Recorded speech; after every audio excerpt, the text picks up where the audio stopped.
Rap or Go to the League shows that 2 Chainz is a threat.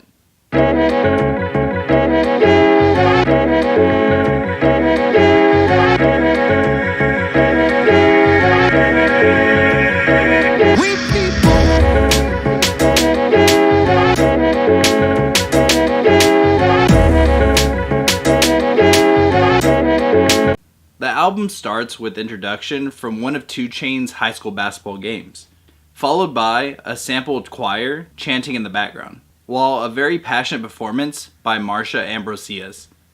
2 Chainz using acronyms in his first verse is impeccable, not wasting any bars, contributing his next verse to talking about losing children to senseless violence, reiterating the theme of the Jay-Z sample on the chorus. Threat to Society has so much fucking soul in the instrumental. I can't help but to be swept into the vibe of the song. 2 Chainz has really proven his talent for rapping. And he says it best. Never get the credit I deserve, I don't know if you're hearing every word. And why was Chance the Rapper's feature not on Money in the Way? With the horn samples and the overall positive vibe of the Buddha Bless track, this is a classic Chance instrumental.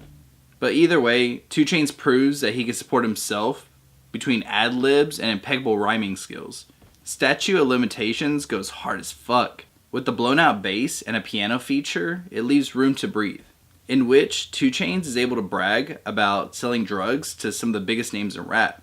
And I'm not a big fan of Young Thug, but I'm open to my mind being changed. High Top Versace had me thinking twice. ATL Jacob makes a bouncy beat that Thugger can write on. His lyrics suck, but his delivery is flawless.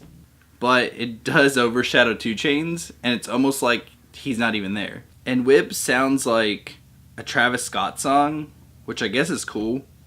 And I do commend 2 Chainz for his flow on his verses, especially on his second verse, where he's able to stand out on a more psychedelic instrumental than what you're used to hearing him on.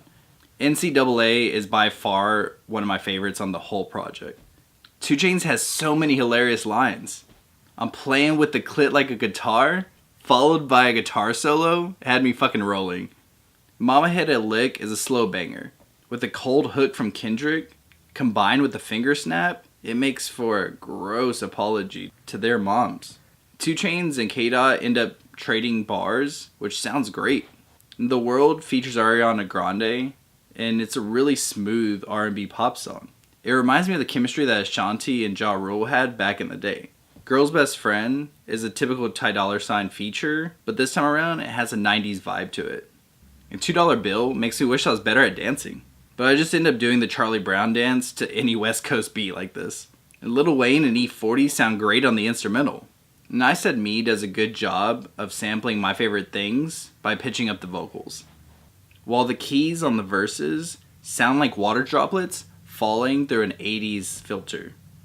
And 2 Chainz explaining where he came from, claiming that he had a Mac 11 and a Burger King, and he was trapping outside of the detention center. I'm Not Crazy, Life Is features a sped up hi-hat and a mellow piano. And 2 Chainz actually has a catchy chorus. And then Chance appears for a really random verse. Kodak Black gives cohesive bars, basically stating all the names of the people that admire him, in the same token, all of the deals that he's turned down.